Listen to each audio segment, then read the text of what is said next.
우리 다 함께 마음을 모두어서 사순절 넷째 주일 그리고 총회 청년주일 예배를 하나님께 드리겠습니다. 사랑이 많으신 하나님 감사합니다. 어렵고 힘든 삶의 여정 가운데 속에서도 하나님 우리를 지켜주시고 이 시간에도 주님의 귀한 전에 나와 함께 믿음을 가지고 소망을 가지고 사랑을 가지고 주님 앞에 예배 드릴 수 있도록 은혜 주시니 진심으로 감사를 드립니다. 우리를 기억하시고 우리의 길을 아시는 주님께서 믿음으로 소망으로 나아가는 귀한 일꾼들의 삶을 주님 섭리하여 주셔서 소망하는 대로 꿈꾸는 대로 이루어지게 하여 주시고 무엇보다도 이 땅의 청년들을 기억하여 주셔서 혼란한 삶의 여정 가운데 속에서도 올바른 길을 찾아 주님 원하시는 삶을 살아갈 수 있도록 특별한 은혜를 베풀어 주시옵소서. 지치고 힘든 삶 가운데 속에서도 주님 귀한 말씀을 통해 생수를 허락하여 주시고 세상을 이길 만한 힘을 저희들에게 더하여 주시옵소서. 이 시간에도 온 마음을 다하여 주님 앞에 예배를 드립니다. 우리의 예배를 기쁘게 받아 주시옵소서. 예수님의 이름으로 기도하옵나이다. 아멘. 사도신조로 신앙 고백합니다. 전능하사 천지를 만드신 하나님 아버지를 내가 믿사오며 그 위아들 우리 주 예수 그리스도를 믿사오니 이는 성령으로 잉태하사 동정녀 마리아에게 나시고 본디오 빌라도에게 고난을 받으사 십자가에 못 박혀 죽으시고 장사한 지 사흘 만에 죽은 자 가운데서 다시 살아나시며 하늘에 오르사 전능하신 하나님 우편에 앉아 계시다가 저리로서 산자와 죽은 자를 심판하러 오시리라. 성령을 믿사오며 거룩한 공예와 성도가 설교통하는 것과 죄를 사하여 주시는 것과 몸이 다시 사는 것과 영원히 사는 것을 믿사옵나이다. 아멘. 찬송가 210장 부르겠습니다.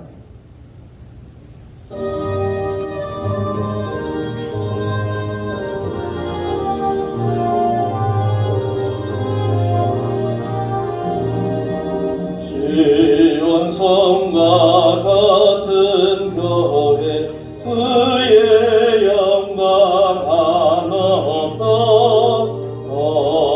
허락하신 말씀대로 주가 친히 세웠다. 안석 위에 세운 교회 흔들 자가 누구랴. 모든 원수에 왔어도 아무 근심 없도다. 생명샘이 솟아나와 모든 성도 마시니 언제든지 흘러넘쳐 부족함이 없도다. 이런 늘이 흘러가니 목마를 자 누구랴. 주의 은혜 풍족하여 넘치고도 넘친다. 주의 은혜 내가 받아 시온 백성 되는 듯 세상 사람 비방에도 주를 찬송하리라.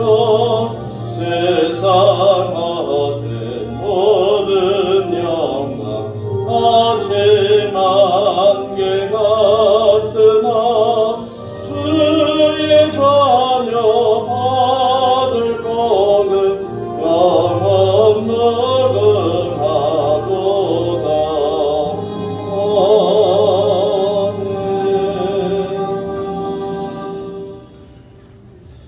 하나님 말씀 창세기 2장 7절에 있는 말씀입니다. 구약성경 2쪽 창세기 2장 7절 말씀.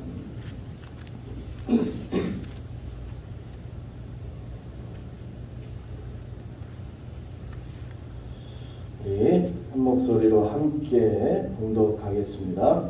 여호와 하나님이 땅의 흙으로 사람을 지으시고 생기를 그 코에 불어넣으시니 사람이 생명이 되니라. 아멘. 할렐루야. 우리 서로 인사하겠습니다. 주님의 이름으로 사랑합니다.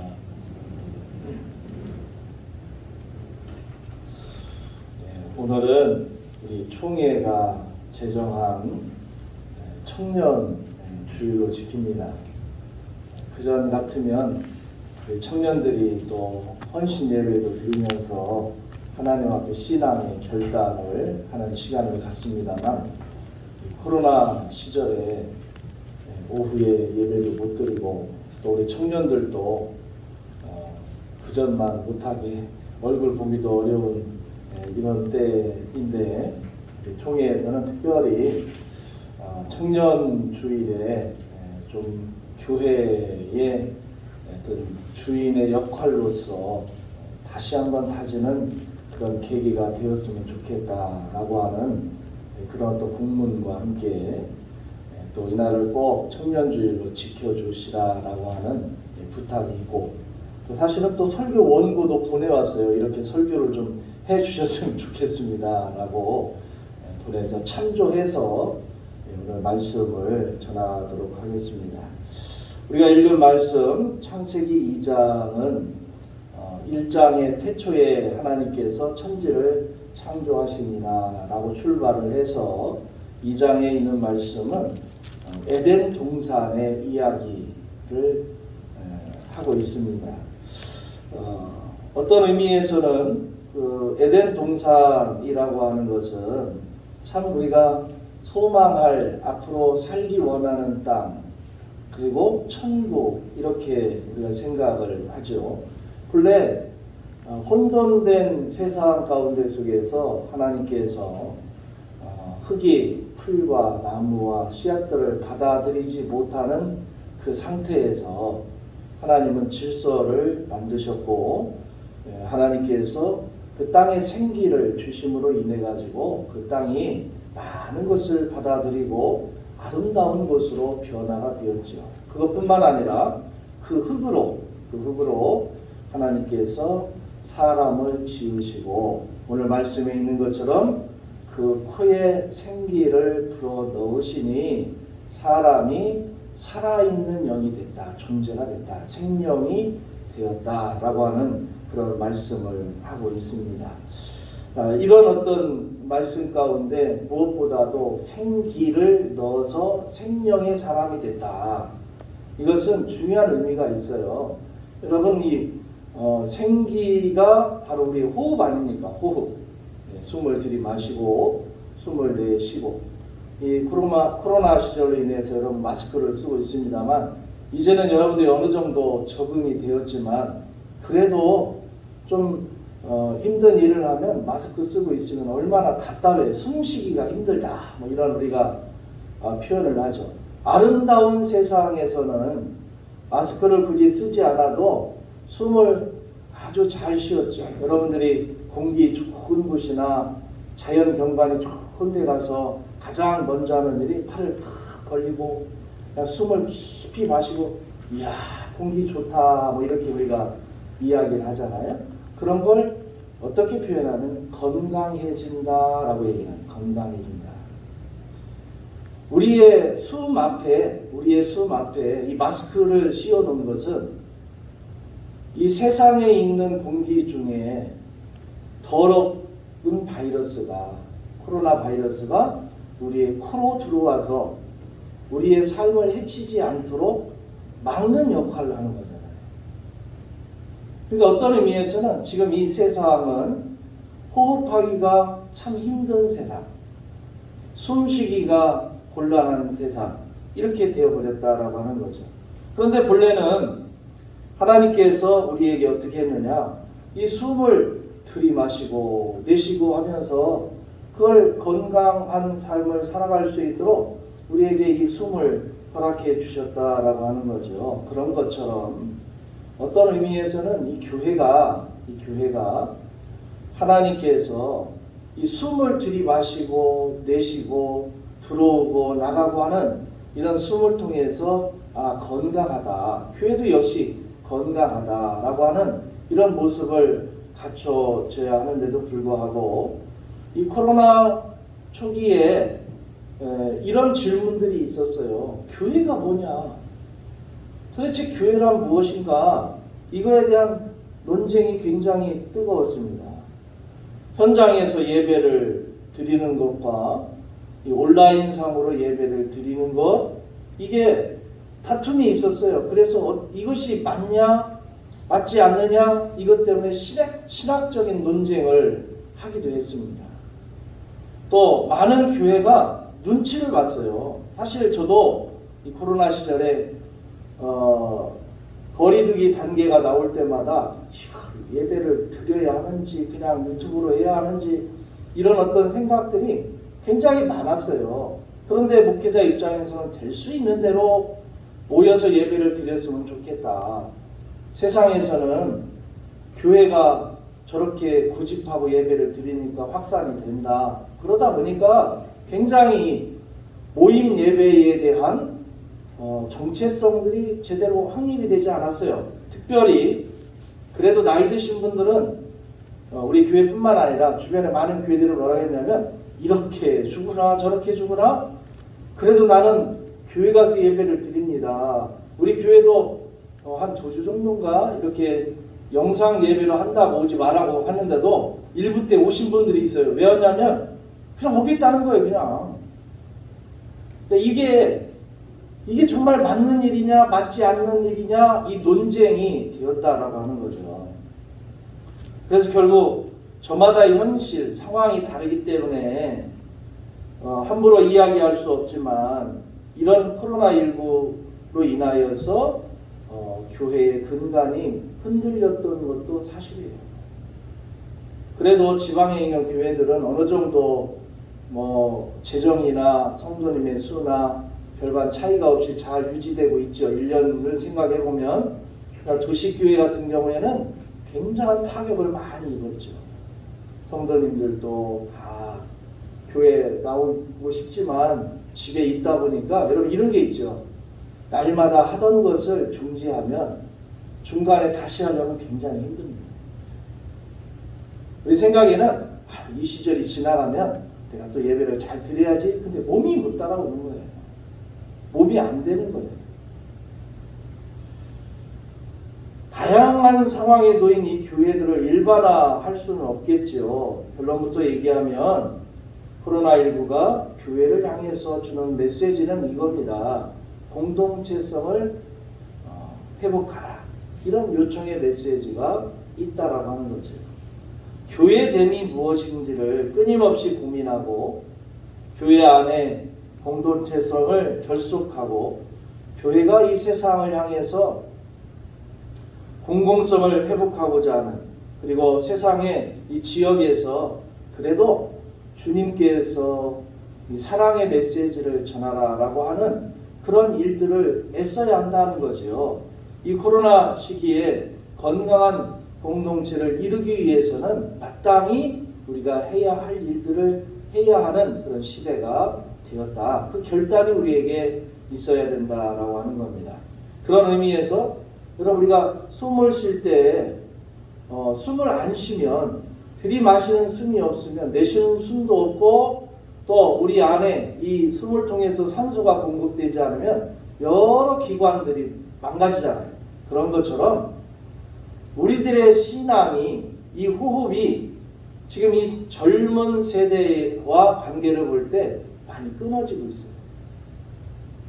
그래도 여러분들은 신앙을 지키기 위해서 어찌됐든 어떤 방법을 써서라도 교회 와서 예배를 드리든 아니면 영상을 통해서 예배를 드리든 애쓰잖아요. 애쓰는데 요즘 젊은이들 같은 경우에는 이게 쉽지 않다라는 거예요.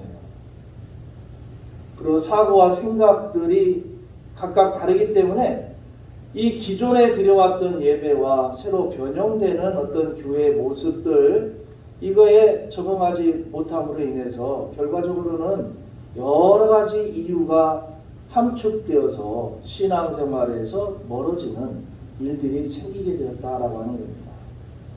그래서 우리 총회에서는 특별히 우리 청년들에게 이 호흡을 이었으면 좋겠다.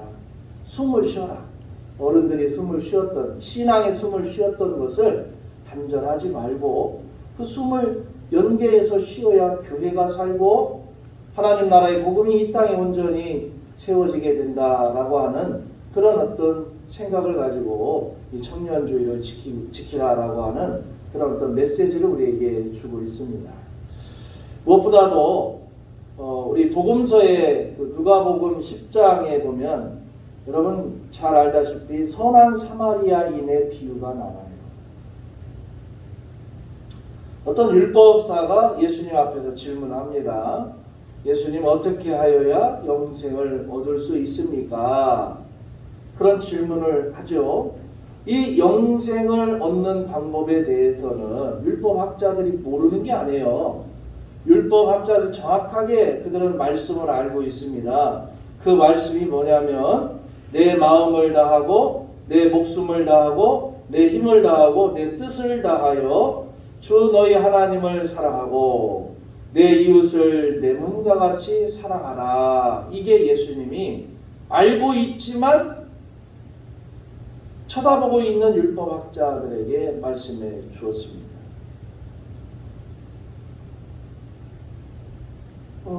그들도 알고 있죠. 그러니까 이 질문과 대답과 이 율법에 대해서 어떻게 해야 영생을 얻겠습니까? 성경에는 뭐라겠느냐? 이렇게 대답을 하니까 그러면 가서 그대로 행해라. 다른 말 안 했어요. 율법이 정해 준 대로 가서 하나님 사랑하고 이웃을 사랑해라 라고 그렇게 대답해 주었습니다. 이때 율법학자가 또 질문하잖아요. 선한 선생님이요, 그러면 내 이웃이 누굽니까? 그러니까 이 이웃이라고 하는 것은 굉장히 중요한 거예요. 오늘 우리들도 우리의 이웃이 누군가, 우리가 복음을 전해야 될 이웃이 누군가 라고 하는 이 질문에 대해서 예수님께서 비유하시는 이 선한 사마리아인의 비유를 잘 들어야 한다라고 하는 겁니다. 예수님께서 비유를 하시는데 피 흘리면서 쓰러져간 강도 맞은 사람을 도와준 사람은 그 말씀에 있는 대로 고명한 제사장도 아니고 그 다음에 정결한 레위인도 아닙니다. 유대인들의 기준에서 부정한 혼혈 잡종이자 저주받아 마땅한 민족인 혐오와 차별을 가지고 살아가는 존재인 사마리아인이었다는 거예요.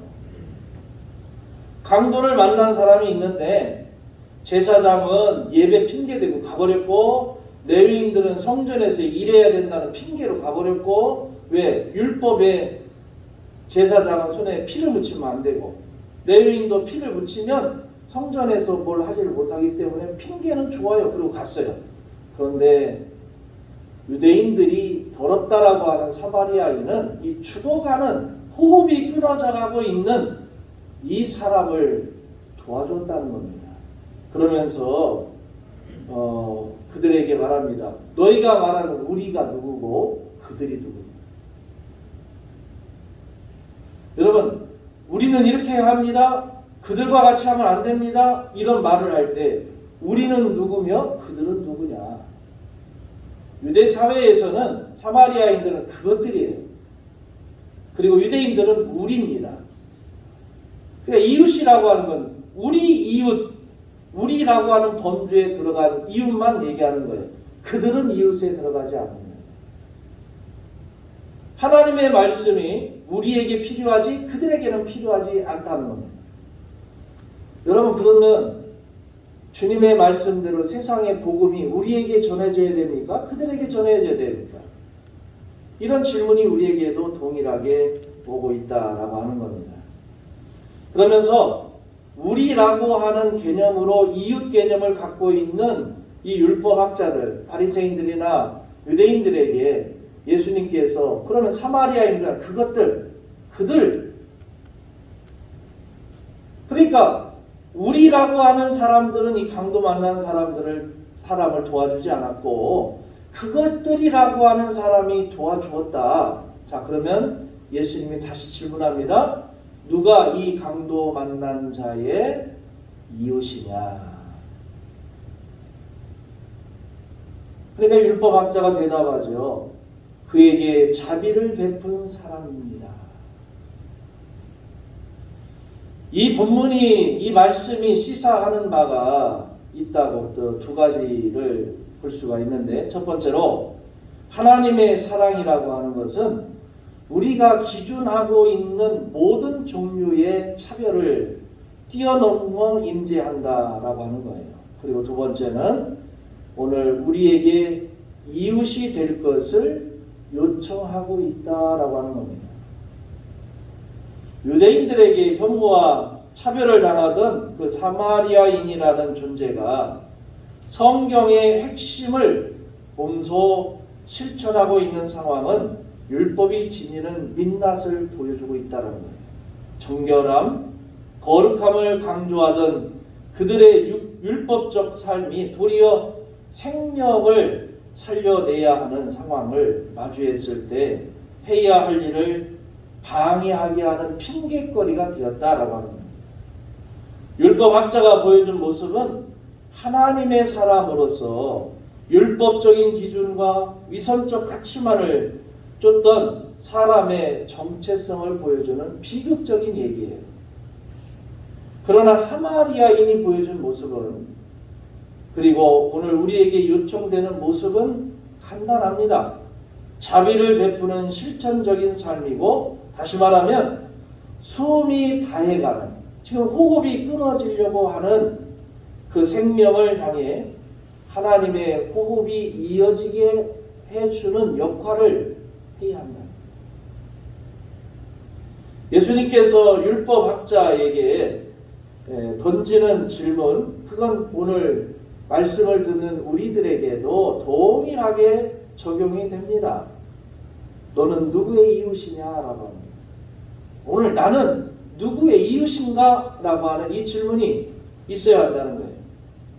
오늘 젊은이들이 그냥 청년도 아니고 기독 청년이라고 하는 타이틀을 달고 사는 무게가 그렇게 가볍지는 않아요. 왜냐하면 이 젊은이들은 세상 활동을 지금 가장 많이 해야 할 시기잖아요. 신앙적인 어떤 정립을 하는 가운데 속에서 세상의 직장이나 뭐 사업이나 개인적인 어떤 일들을 해야 하는 그런 신분입니다. 그런데 거기에 청년이라는 말이라면 포괄적이기 때문에 아무렇지도 않지만 기독 청년이라는 말이 붙었을 때는 제한되는 게 굉장히 많다는 거예요. 왜냐하면 세상의 눈총과 세상의 말과 이런 것을 늘 들어가야 되기 때문에 지금 열심히 뭐 하기도 바쁜 세상에 이 기독교라고 하는 그런 어떤 불편함의 무게를 지고 가야 하는 청년들에게 과연 그들의 마음속에 오는 갈등들을 어떻게 해소해 줘야 할 것이냐, 교회가. 이런 물음이 우리에게 남아있다라고 하는 겁니다.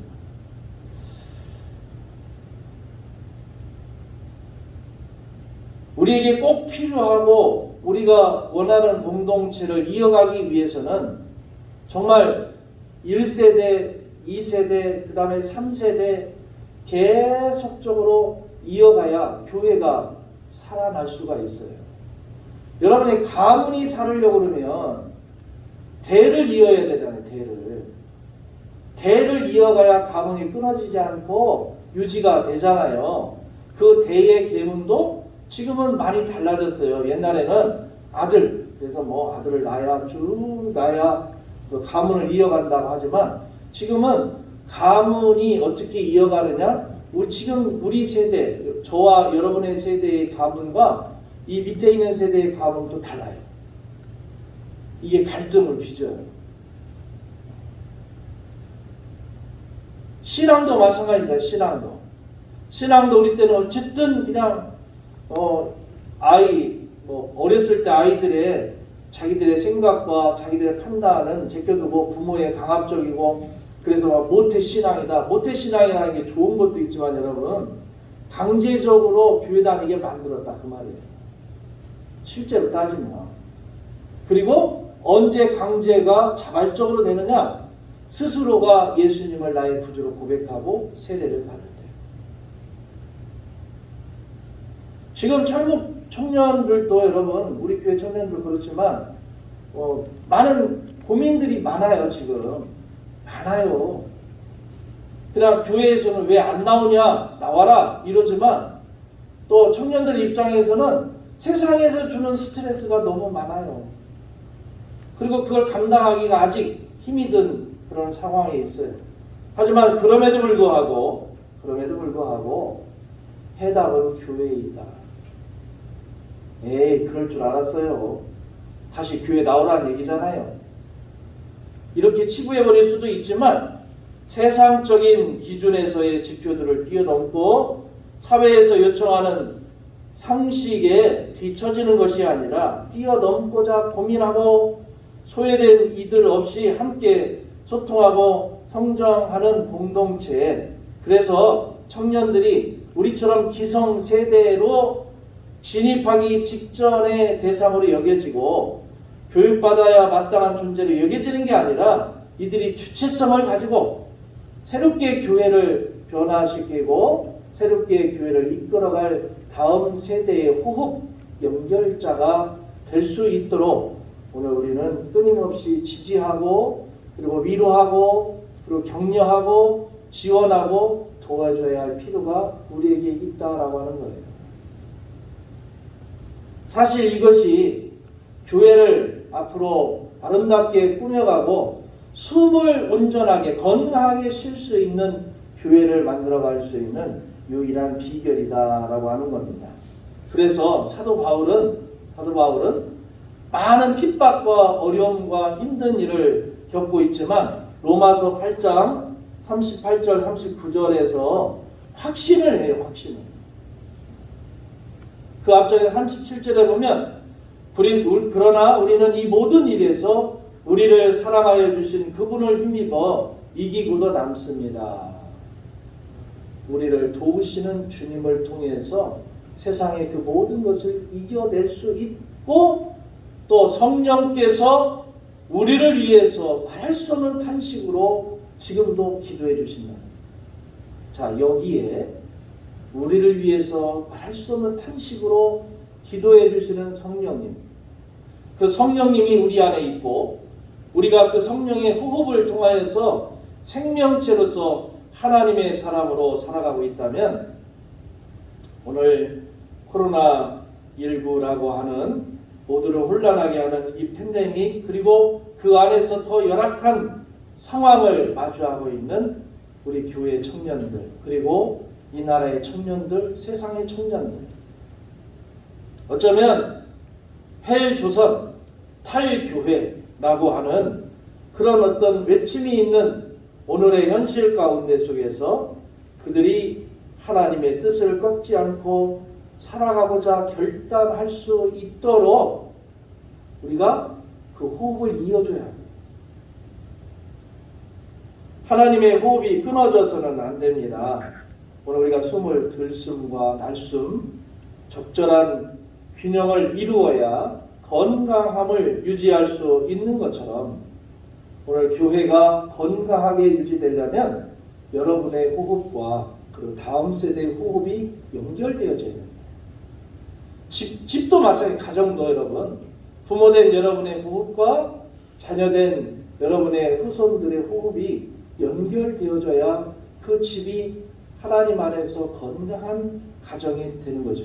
이 세상도 지금 숨을 쉬는데 우리가 이렇게 마스크를 쓰고 사람들 가까이에서 포옹하고 안아주고 사람을 전할 수 있는 이런 시대가 안 되는 가운데 속에서도 그래도 우리의 몸으로는 서로 부딪히고 부둥켜 앉지는 못하지만 우리의 호흡은 연결되어야 한다는 거예요. 그 마음과 생각과 뜻은 연결되어야죠.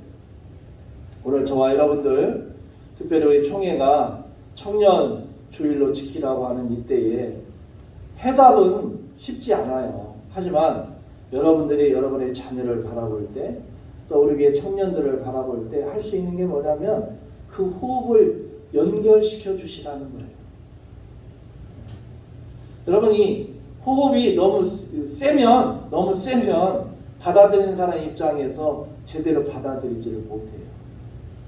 자연스럽게 성령께서 우리를 위해서 날마다 눈물 흘리면서 친히 간구하시는 것처럼 우리가 이 땅의 젊은이들, 특별히 우리 교회 청년들을 다음 세대가 이 교회를 온전히 지켜나가고 하나님 나라의 복음을 온전히 연결할 수 있도록 우리가 도와줄 수 있는 유일한 길은 오늘 여러분이 생명의 사람이라는 걸 기억하고 여러분의 건강한 숨을 다음 세대의 우리 청년들에게 온전히 이어갈 수 있도록 노력하고 지원하고 격려하고 함께하는 그런 어떤 모습이 보여질 때 이 코로나 시절을 통하여서 우리 자꾸 신앙의 연줄이 끊어지려고 하는, 이 호흡이 끊어지려고 하는 이때에 그래도 그 연결함으로 건강한 교회, 건강한 청년, 그리고 건강한 다음 세대를 만들어 갈 줄로 믿습니다.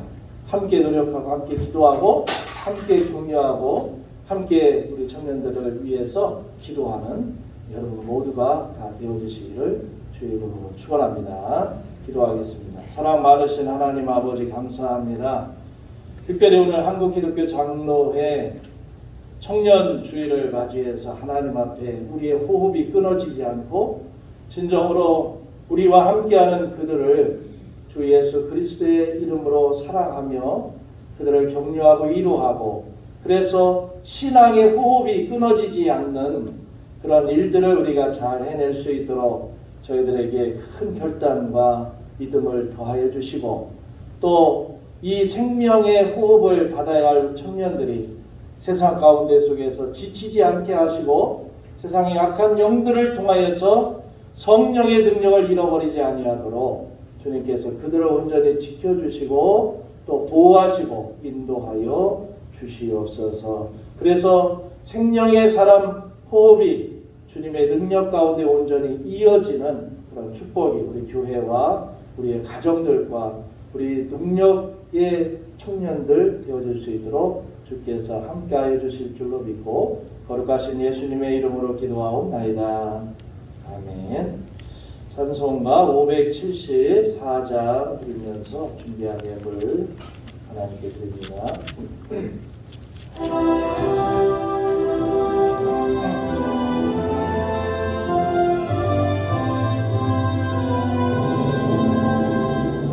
가슴마다 파도 친나 우리들의 젊은이 눈동자의 어리운 너 우리들의 푸른 꿈 주의 말씀 주의 행한 길과 진리 되시니 우리 평생 한결같이 주만 따라 살리라. 하늘같이 높은 의자 우리들의 젊은이 바다같이 넓고 깊죠 우리들의 사랑이 우리들은 주의 자녀 보름 받은 안녕들 몸과 마음 다 맞춰서 주 뜻대로 살리라. 화산같이 타오르자 우리들의 젊은이 폭포같이 즐기 찾아 우리들의 붉은 빛 하늘 많은 이 나라에 우리 태어났으니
사순절 넷째 주일이고 청년주일입니다. 우리 교회뿐만 아니라 우리 기장의 청년들, 이 땅의 청년들이 온전하게 신앙을 계승할 수 있도록 여러분이 항상 기도해 주시기 바랍니다. 전북로의 제116회 정기도회가 내일 10시부터 화요일 밤 9시 30분까지 전주 홍산교회당에서 주께로 돌이키사 진리와 사랑으로 살게 하소서라고 하는 주제로 열립니다. 위해서 기도해 주시기 바랍니다. 금주봉사는 2교구이고 다음 주는 3교구입니다. 11조 송영욱 권사님, 범사에 감사하고 항상 하나님의 보호하심과 성령의 은혜가 함께하옵기를 기원합니다. 손준봉 장로님, 양일순 권사님, 범사에 감사드립니다. 이복순 권사님, 딸 권수연이 중학교 생활을 잘해줘 감사합니다. 권오선 성도님, 양상순 집사님 드리겠습니다. 사랑의 하나님 감사합니다. 오늘도 귀하고 복된 날, 주님의 날에 예배를 드리며 귀한 예물을 주 앞에 드렸습니다. 이 예물을 기쁘게 받아주시고 감사한 조건이 더 넘치도록 또 우리의 필요한 삶 가운데 모든 것이 영육간에 채워지게 하여 주시고 또 물질로도 주님 공개하여 주심으로 말미암아 하나님의 귀한 일들을 잘 해나갈 수 있도록 주께서 크신 은으로 은총으로 함께하여 주시옵소서. 지금은 우리 주 예수 그리스도의 은혜와 아버지 하나님의 무한하신 사랑하심과 성령님의 감화 교통 기름 부으심의 역사가 하나님의 호흡 생명이 된 사람으로 그 생명의 사람이 계속 연결되어 이 나라와 이 땅의 모든 이들이 주의 말씀을 통해 복음이 온전하게 이루어지도록 그 역할을 우리 청년들이 잘 감당할 수 있도록 도와주시기를 바라며 예수 그리스도의 이름으로 간절히 축원하옵나이다. 아멘.